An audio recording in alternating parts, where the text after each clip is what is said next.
Hi students, welcome to class of physics. Today we started from 11th physics from a beginning. Today we take a first chapter means second chapter जहाँ से हमको पढ़ना है units and measurement. तो हम देखेंगे we talk about units in talk about several types of measurement. तो सबसे फर्स्ट हम यूनिट्स की बात करते हैं कि यूनिट्स है क्या. यूनिट डिफाइन करने से पहले मैं आपको बताना चाहूंगा फिजिकल क्वांटिटी की. Physical quantity, what is the physical quantity. तो फिजिक्स में उनका ही हम स्टडी करते हैं जो मेजर कर सकते हैं. Those quantity which represent in the form of number are called physical quantity. Those quantity which represent in the form of number and follow the law of physics. अपने इस रूम में several types के चीज़ें available हैं. उन सबको अगर हम देखें, जैसे फैन है तो फैन को हम नंबर के फॉर्म में लिख सकते हैं क्या? हाँ बिल्कुल. इसके स्पीड को हम स्पीडोमीटर से मेजर करके नंबर के फॉर्म में लिख सकते हैं. ब्राइटनेस ऑफ लाइट, लाइट की ब्राइटनेस हम मेजर कर सकते हैं कैंडिला में. टेबल, चेयर, इनकी लेंथ और ब्रेथ को हम मेजर करके इनको भी हम नंबर के फॉर्म में रिप्रेजेंट कर सकते हैं. तो ऐसी कौन सी क्वांटिटी है जो फिजिकल क्वांटिटी नहीं है, मतलब जिनको हम नंबर के फॉर्म में रिप्रेजेंट नहीं कर सकते हैं? तो वैसे वाली क्वांटिटी है जैसे इमोशंस. किसी ने 5 किलो हंसा, 5 किलो कुंभकर्ण भी नहीं हंसेगा न रोएगा. 5 किलो कोई रोया, वीपिंग किया, तो ऐसा कभी कभी होता नहीं है. तो इन सब चीज़ों को हम, जितने भी इमोशंस टाइप की चीज़ें हैं उनको फिजिक्स में हम नहीं पढ़ते क्योंकि वो फिजिकल क्वांटिटी नहीं है. उनको हम नंबर के फॉर्म में रिप्रेजेंट नहीं कर सकते और वो फिजिक्स के लॉ को फॉलो नहीं करते. तो डिफाइन हमने कर लिया फिजिकल क्वांटिटी. फिजिकल क्वांटिटी दो तरह की क्वांटिटी होती है बेटा. कौन कौन सी? तो एक तो होता है फंडामेंटल क्वांटिटी, फंडामेंटल क्वांटिटी, और second one is derived quantity. Derived quantity. First one is fundamental quantity and second one is derived quantity. Fundamental quantity वो क्वांटिटी है जिसको उसके ही फॉर्म में रिप्रेजेंट किया जा सके, उसमें और किसी का मिक्सअप नहीं हो. तो ऐसे 7 फंडामेंटल फिजिकल क्वांटिटी बनी हुई है. कौन कौन सी? जैसे मान लो मास है. अब मास तो मास ही होता है. मास का डेफिनेशन क्या है? 5 kg को क्या कहेंगे? तो ये फंडामेंटल है, बेसिक प्रॉपर्टी है मैटर की कि हम मास को मास के रूप में ही रिप्रेजेंट कर सकते हैं. मास को लेंथ के में, मास को स्पीड में नहीं मेजर कर सकते. मास मास में ही हो सकता है. और ऐसे 7 फंडामेंटल है. मास है, लेंथ है, देन आपको टाइम है, फोर्थ वन इज टेम्परेचर,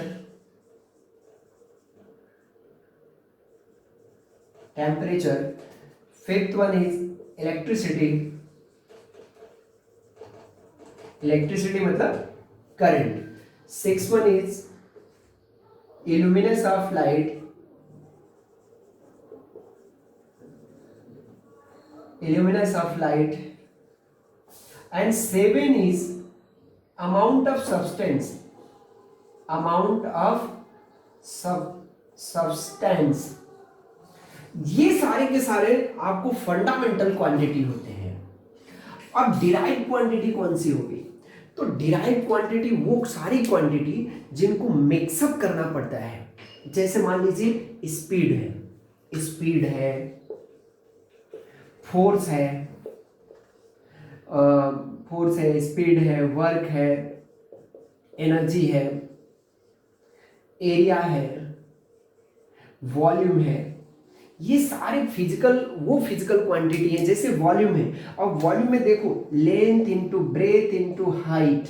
अब एक्चुअली तो ये तीनों मेजर मीटर में ही होगा, मीटर क्यूब ही होगा, बट आपने 3 चीजें मेजर करी है, 3 चीजें यूज में ली है. लेंथ का ही 3 वैल्यू आपने यूज में लिया है. तो ये सारे डिराइव हो गए. एरिया ले लीजिए, तो लेंथ इनटू ब्रेथ है, इसको भी मीटर में और इसको भी मीटर में मेजर करेंगे तो मीटर स्क्वायर हो जाएगा.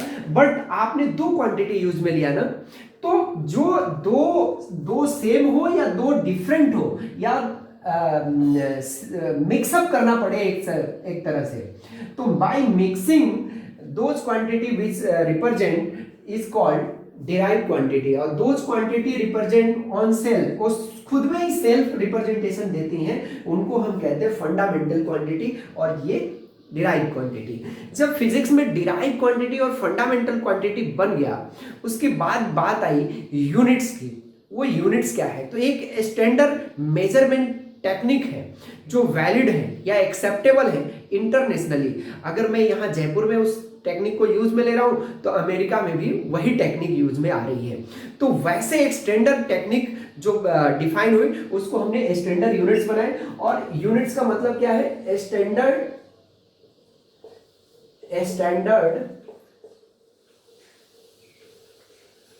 Measurement tools. Standard measurement tools जो होते हैं उनको हम यूनिट्स कहते हैं। अब जैसे आपने फिजिकल क्वांटिटी टू टाइप्स की बताई कि दो अलग अलग क्वांटिटीज हैं, एक फंडामेंटल एक डिराइव, तो वैसे ही ये यूनिट्स भी दो तरह के होंगे। फंडामेंटल को मेजर करने के लिए फंडामेंटल यूनिट्स बना, फंडामेंटल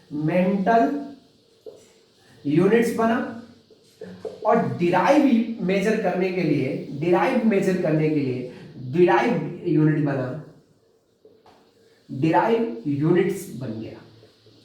अब बात जो डेफिनेशन मैंने डिराइव क्वांटिटीज के लिए कही थी वही डिराइव यूनिट्स के लिए हो जाएगा। जो बात मैंने फिजिकल क्वांटिटी फंडामेंटल के लिए कही वही फंडामेंटल यूनिट्स के लिए हो जाएगा। यहाँ दो बातें बहुत बड़े शॉर्ट में और समझा देता हूँ आपको कि सिस्टम ऑफ यूनिट्स क्या होता है। जब यूनिट हमने डिफाइन कर लिया, standard validation for internationally acceptable हमने जब डिसाइड कर लिया, तो यहाँ बात आई सिस्टम ऑफ यूनिट्स की, क्योंकि अलग अलग यूनिट उस समय चल रहा था। तो तीन तरह के यूनिट्स उस समय दुनिया भर में चल रहा था in world world. First one is CGS system. CGS system is centimetre, gram and second, use in French. अब बुक में दे रखा है इसका डेट ऑफ बर्थ, तो उससे जरूरत नहीं है। FPS system foot, pound and second, use in UK. Britishers ने इसको इजाद किया था। और last one is MKS system, means metre, kilogram and second. अब डिफरेंट टाइप्स के जो मेजरमेंट थे वो इन सिस्टम में आ जाते थे। बेसिकली तीन ही चीजों की जरूरत पड़ती है, मास, लेंथ और सेकंड की। बाकी टेम्परेचर, केल्विन वगैरह सब तो इंटरनेशनली है, वो तो ऐसे ही चलता है। बेसिक मेथड यही है। तीन सिस्टम यूज में बहुत वर्षों तक चले, सीजीएस, एफपीएस और एमकेएस। ये यूनिट्स हैं, अलग अलग क्लासिफिकेशन में ये यूनिट्स यूज में आते थे। ये भी फ्रेंच ने दिया था। अब जो करंटली यूज में आ रहा है वो है, इनमें क्या वेरिएशन होने के कारण से इंटरनेशनल ट्रेड में प्रॉब्लम्स हो रही थी। तो एक कॉमन यूनिट बना एसआई यूनिट्स। एसआई यूनिट्स, अब एसआई यूनिट्स का मतलब होता है standard international standard of units. International standard of units वो कॉमन बन गया और वो एमकेएस से बिल्कुल एमकेएस के क्लोज था या सीजीएस के क्लोज था। एफपीएस को हमने अवॉइड किया या ड्रॉप कर दिया यहां से। अब एक छोटी बात और कर लेता हूं इस एक फॉर्मूले की। देखो, यूनिट और नंबर, एक फॉर्मूला आता है इस चैप्टर में, Q इक्वल्स टू NU, जहां पे Q क्या है? फिजिकल क्वांटिटी है, physical quantity, N is the number and U is the unit. Physical quantity, number and unit. अब जैसे मैं लिखूं मैंगो, तो आप कहेंगे सर 10 kg मैंगो, तो 10 में ये नंबर हो गया और केजी क्या हो गया? यूनिट हो गया। इसी 10 kg को अगर ग्राम में लिखा जाए तो आप कहेंगे 10,000 ग्राम। अब यहां भी देखो, ये भी नंबर है और ये क्या है? यूनिट है। तो मैं कहूं कि ये यूनिट 1 है और ये यूनिट 2 है, ये नंबर 1 है और ये नंबर 2 है। चूंकि एक ही फिजिकल क्वांटिटी को मेजर कर रहे हैं तो ये दोनों वैल्यू इक्वल हो रही है, means number 1 multiply by unit 1 equals to number 2 into number unit 2। अब ये दोनों इक्वल हो रहे हैं बेटा, n1u1 इक्वल्स टू n2u2। ये दोनों अगर इक्वल हो रहे हैं तो यहां से एक फॉर्मूला समझ में आ रहा है, तो थोड़ा सा इसको इंटरप्रेट कर देते हैं। n1 divide by n2, n1 divide by n2 equals to u2 divide by, ये इधर चला गया तो u1। अब देखो n1 और u1 इनवर्सली प्रोपोर्शनल आ रहा है, मतलब n1 inversely proportional to u1, means अगर यूनिट बड़ा है तो नंबर क्या हो रहा है बेटा, छोटा है। देखना जरा, यूनिट बड़ा है तो नंबर छोटा है। देखो यूनिट केजी बड़ा है तो नंबर कितना है, छोटा है, 10 है। अगर यूनिट डिक्रीज करे तो नंबर कैसा होगा, इंक्रीज कर जाए। देखो ग्राम आपका छोटा होता है तो नंबर क्या हो गया, इंक्रीज हो गया।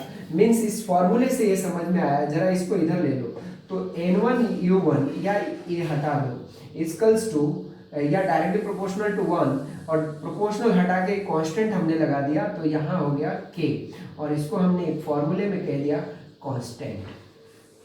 इसकी जरूरत पड़ेगी मुझे आगे चल के, मैं यही डिस्कस इसको कर लिया, इसको भी आप नोट डाउन कर लीजिए। अब जो इंपॉर्टेंट है इस फिजिक्स में वो है यूनिट बनाना और डायमेंशन बनाना। तो कुछ चीजें मैं लिखाता हूं, उसको नोट डाउन कर लीजिए, फिर आगे हम यूनिट और डायमेंशन बताते हैं। तो देखिए पहले मैंने लिखा यहाँ पे यूनिट बनाने के लिए, यूनिट बनाने के लिए किसी भी चीज का यूनिट बनाने के लिए सबसे बेसिक बात है कि उसकी फॉर्मूला मुझे याद होना चाहिए। अब जैसे 7 फंडामेंटल था तो मास था, मास को मेजर करते हैं बेटा, यहां हम क्वांटिटी लिख रहे हैं, क्वांटिटी, यहां हम सिंबल लिख लेते हैं, यहां उसकी यूनिट लिख लेते हैं। तो मास किस में मेजर होता है तो मास मेजर होता है मीटर में, और मीटर को किस में रिप्रेजेंट करते हैं, एम से, ठीक है। दूसरा है लेंथ, लेंथ किस में मेजर होता है, सॉरी मास मेजर होता है केजी से, और इसको रिप्रेजेंट करते हैं किलोग्राम में, इसको रिप्रेजेंट करते हैं केजी से। लेंथ मेजर होता है मीटर से और मीटर, और इसको रिप्रेजेंट करते हैं एम से। टेम्परेचर, तो टेम्परेचर को रिप्रेजेंट करते हैं केल्विन से, और इसका सिंबल होता है के, कैपिटल के। इसके बाद आपका आता है temperature, electricity, electricity, electricity means ampere, amperes measure कैसे हुआ, ए से। देन आफ्टर आ गया इल्यूमिनेंस ऑफ लाइट या ब्राइटनेस ऑफ लाइट, इसको मेजर करते हैं कैंडिला से, कैंडिला, इसको सीडी से जो डिनोट करते हैं। देन आफ्टर आपके आता है amount of substance, the amount of substance, ये मोल में होता है, और MOL, मोल में इसको हम लिखते हैं। तो ये बेसिक हो गया फंडामेंटल, जिनको हम मेजर कर सकते हैं। अब डिराइव यूनिट्स की बात करते हैं। डिराइव यूनिट्स ही इंपॉर्टेंट है, उसको कैसे लिखेंगे। तो फर्स्ट ऑफ ऑल कुछ चीजें मैं यहाँ पे लिखता हूँ। जैसे मान लीजिए मैं लिखा एरिया, तो आपको फॉर्मूला एरिया का याद होना चाहिए कि सर लेंथ इनटू ब्रेथ होता है। तो लेंथ किस में मेजर करते हैं सर, मीटर में, और ब्रेथ किस में, मीटर में। तो क्या ऐसा यूनिट निकल के आ गई, मीटर स्क्वायर। जैसे हो गया वॉल्यूम, वॉल्यूम क्या होता है, length into breadth into height, और लेंथ भी मेजर मीटर में, ब्रेथ भी मीटर में, और हाइट भी मीटर में। तो यहाँ से क्या आ गया, मीटर क्यूब, ठीक है। देन अपन यूज में ले लेते हैं थर्ड, वॉल्यूम आ गया। इसके बाद हम लेते हैं डेंसिटी, तो density equals to mass upon volume, mass upon volume. Mass upon volume means mass किस में मेजर होता है, केजी में, और वॉल्यूम नीचे किस में मेजर होता है, तो वॉल्यूम के लिए मैंने अभी निकाला है एम क्यू, तो एम क्यू। आप चाहो तो यहाँ पे लिखो length into breadth into height, फिर एम क्यू करो, फिर वो बताओ, तो समझ में आ गया। केजी पर मीटर क्यूब, इसको ऐसे भी लिख सकते हैं KG into metre minus cube, ऊपर चला गया पावर, जब नीचे डिवीजन वाली वैल्यू जो ऊपर जाती है तो -3 लिखते हैं, तो ये डेंसिटी हो गया 3 4। डेंसिटी के बाद हम ले लेते हैं कोई derive, next derive units, speed. तो चाहे मैं स्पीड की बात करूं या वेलोसिटी, एक ही बात है, यूनिट और डायमेंशन दोनों की सेम ही होती है, जो यूनिट स्पीड की होगी वही वेलोसिटी की होती। तो स्पीड और इसका फॉर्मूला क्या होता है, तो डिस्टेंस अपॉन क्या होता है, टाइम। तो डिस्टेंस किस में मेजर होगा, मीटर में, और टाइम किस में मेजर होगा, सेकंड में। तो क्या बन गया यहां से, मीटर पर सेकेंड, मीटर पर सेकेंड, ठीक है। अब डेंसिटी के बाद वेलोसिटी के बाद एक नया यूनिट ले लेते हैं अपन, एक क्वांटिटी और नया ले लेते हैं, वो है एक्सेलरेशन। एक्सेलरेशन, देखो ये चैप्टर जब खत्म होगा यूनिट एंड मेजरमेंट, तो मैं आपको 11th और 12th के ऐसे सारे चैप्टर के यूनिट और डायमेंशन याद करा दूंगा, और बिना वो चैप्टर पढ़े उनके फॉर्मूले भी डिराइव कर दोगे डायमेंशनल मेथड से, यूनिट मेथड से। केवल आपको बस उसके फॉर्मूले याद रहें तो यहाँ से उसके कोई भी डेरिवेशंस कर डालोगे आप। तो हमने एक्सेलरेशन देखा, एक्सेलरेशन क्या होता है, तो change in velocity with respect to time is called acceleration. Change in velocity divide by time, तो वेलोसिटी अपॉन टाइम एक्सेलरेशन होता है। वेलोसिटी क्या होता है जी, तो वेलोसिटी होता है मीटर पर सेकेंड, तो हमने वेलोसिटी के लिए लिख लिया मीटर पर second, divide by time means second. अब इनको जरा इंटरप्रेट करो, तो सेकेंड नीचे आके क्या बना, सेकेंड स्क्वायर मींस मीटर पर सेकेंड स्क्वायर, ये यूनिट हो गया इसका। 4 5 एक्सेलरेशन के बाद अपन यूज में ले लेते हैं फोर्स। फोर्स, तो फोर्स होता है मास इनटू एक्सेलरेशन। मास किस में मेजर होता है, केजी में, और एक्सेलरेशन किस में मेजर होता है, मीटर पर सेकेंड स्क्वायर। नहीं याद है तो यहाँ पे लिखा करो mass into velocity of time. Velocity नहीं याद है तो फिर यहाँ लिखो मास, वेलोसिटी का क्या होता है, तो मीटर पर सेकेंड होता है, डिस्टेंस अपॉन टाइम, और नीचे लिखो टाइम यानी सेकेंड। फिर इसको सॉल्व करो, फिर इसके साथ ये मास के साथ इसको मल्टीप्लाई करो, तो यहाँ से समझ में आ गया कि सर ये मीटर पर सेकेंड, तो मास को किस में मेजर करते हैं सर, केजी में, इसमें केजी इसमें आ जाएगा ऐसे, तो केजी इंटू मास अपॉन ये सेकेंड नीचे आ गया तो कितना हो गया, सेकेंड स्क्वायर, यानी केजी इंटू मीटर। तो वही बात यहाँ पे भी लिखा हुआ है, तो इंडिविजुअली करके भी इसको आप मैथमेटिकली प्रूव कर सकते हो कि इतना होगा, ठीक है। सिंपली आगे चल के जब पढ़ लोगे तो फोर्स को न्यूटन में मेजर कर सकते हैं, तो ये डायमेंशन मेथड के लिए जरूरी पड़ेगा, और शॉर्ट में लिखना हो तो सिंपल न्यूटन। फोर्स निकल गया तो एक वर्क डन कर लेते हैं। वर्क डन का फॉर्मूला क्या होता है, तो वर्क डन होता है force into displacement. Work done, ये फॉर्मूला तो देखो याद रखने पड़ेंगे, force equals to force into displacement. Work done equals to force into displacement, force into displacement.